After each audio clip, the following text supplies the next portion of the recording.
Thanks so much for joining us on KARE 11 News Now. I'm Michelle Beck. Let's get to your headlines.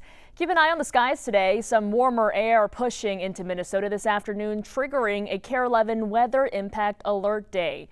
Our weather team says the window for severe weather, including hail, heavy rain, and strong winds, is from noon till midnight tonight. John Ziegler will have much more in your full forecast coming up in just a bit. Happening right now, some big closures around the Twin Cities due to construction. Beware, it will affect your commute. Audrey Russo is on the roads for us this morning, showing us that impact. Your morning commute through one of the busiest interchanges in Minneapolis is about to slow down. Let me turn things around so you can see what I mean. Starting today, 55 eastbound will be closed from 13th Avenue South to East 26th Street. This closure starts at 7 a.m. and lasts until 5 at night. It's right at the interchange onto 35W, 94, major highways that take you to the U of M, to St. Paul. The ramp from 55 eastbound bringing you to 3rd Street and Washington Ave is also going to be closed. This is an ongoing effort from the DOT to repair 5 bridges along 94 in Minneapolis.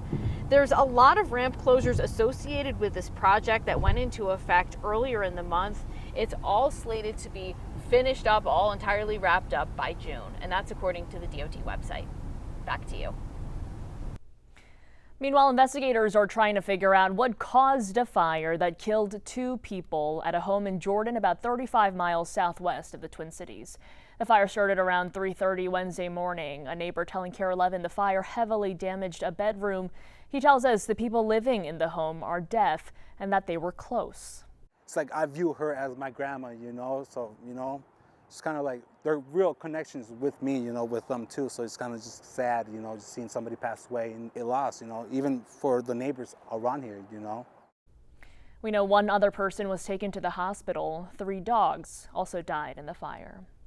A look at Wall Street this morning as markets react to a new economic outlook from the Federal Reserve Chair. At a conference in Chicago, Jerome Powell said the Trump administration's policies on trade and the tariffs on all our trading partners are creating a lot of uncertainty at the central bank. They could threaten the progress the country has made on inflation. The level of tariff increases announced so far is significantly larger than anticipated, and the same is likely to be true of the economic effects, which will include higher inflation and slower growth. Unemployment is likely to go up as the economy slows in all likelihood, and inflation is likely to go up as tariffs find their way, and some part of those tariffs come to be paid by the public. And this morning, President Trump slamming Powell, saying, quote, his termination cannot come fast enough, reiterating his frustration the central bank has not cut interest rates at a fast enough rate. Meantime, the standoff between the Trump administration and the federal courts over immigration policy is getting more intense. A federal judge has found probable cause to hold the administration in contempt of court over some mass deportation flights to El Salvador.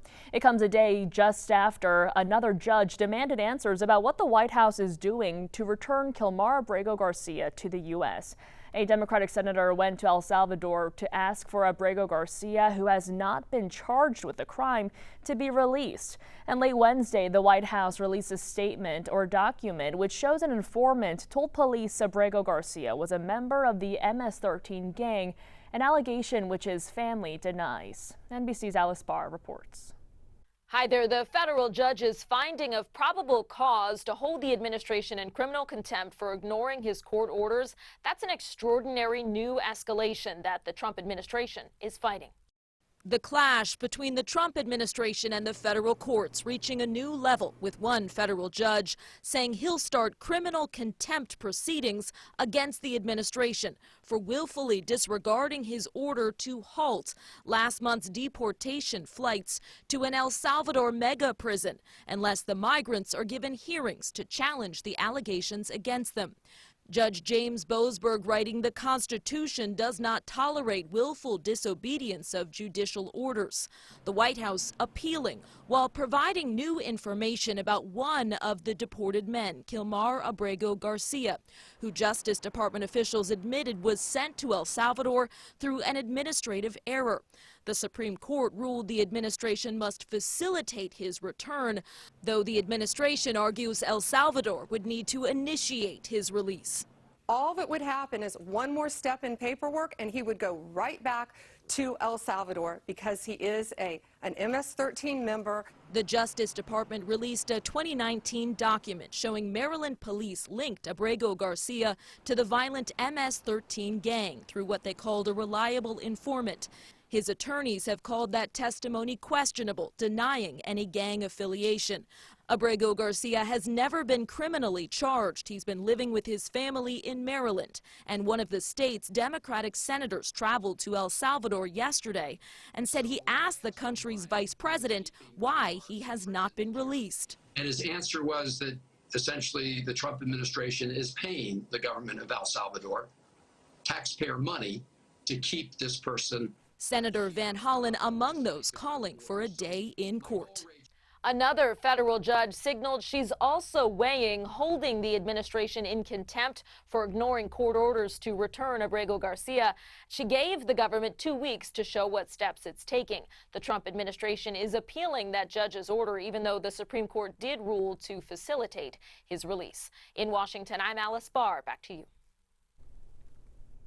New video this morning showing the aftermath of a deadly Russian drone attack in the Ukrainian city of Dnipro. Officials say at least 3 people are dead and dozens more are injured. Peace talks between Russia and Ukraine have stalled out in recent weeks. Right now, a U.S. delegation is in France trying to work out how to end the war in the east. Just in this morning, the Los Angeles County District Attorney is requesting a pause in the Menendez brothers' resentencing hearing scheduled for today. After a judge ruled against them last week, prosecutors from the LA County District Attorney's Office filed a new motion to delay the Menendez brothers' resentencing hearing until the court can review a recently completed parole board assessment.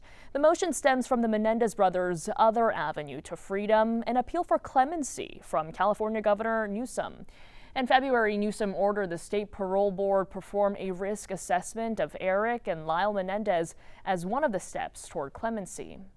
Right now, the 26-year-old man arrested for threatening to shoot up United Healthcare is being held in jail without bail. His mother personally reached out to our Lou Raguse to talk about the case. He was very afraid of going back to jail. Cheryl Wagner admits her son Ian Wagner often thinks irrationally, like when he went to United Healthcare this week with a loaded gun, threatening to shoot up the place if the FBI didn't meet his demands. He gets fixed on something and he can't move on. He gets stuck. It's part of his disability. But is he dangerous? No, he's not. He's never, like I said, he's never had any violent tendencies. He's never hurt anybody. Wagner's underlying crimes involve stalking and harassing a former coworker and college classmate.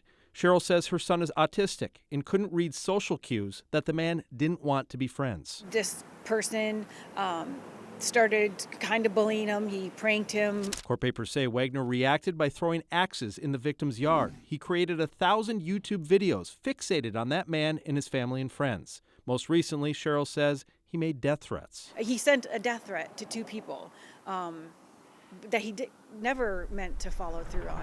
Cheryl says her son needs mental health treatment. When he found out he was going back to jail for the threats, she says he stole a gun from his grandparents and took it to UHC, truly thinking he'd receive a ransom and his record wiped clean. Now, does that sound like somebody that's logical? You know, that they're going to give him $1 million and erase his felonies and he's going to drive off in his car. I mean, that's not somebody that's thinking logically. Despite what Cheryl says, a judge ruled that Wagner will remain in jail for the foreseeable future. I hope that he's able to get the help that he needs. Wagner is being held without bond for a probation violation, and even after that, bond will be set at $400,000. Researchers at Cambridge University have found what they believe are the strongest signs yet of possible life on another planet. The planet, known as K2-18b, is far outside our solar system. It orbits a star 120 light years away.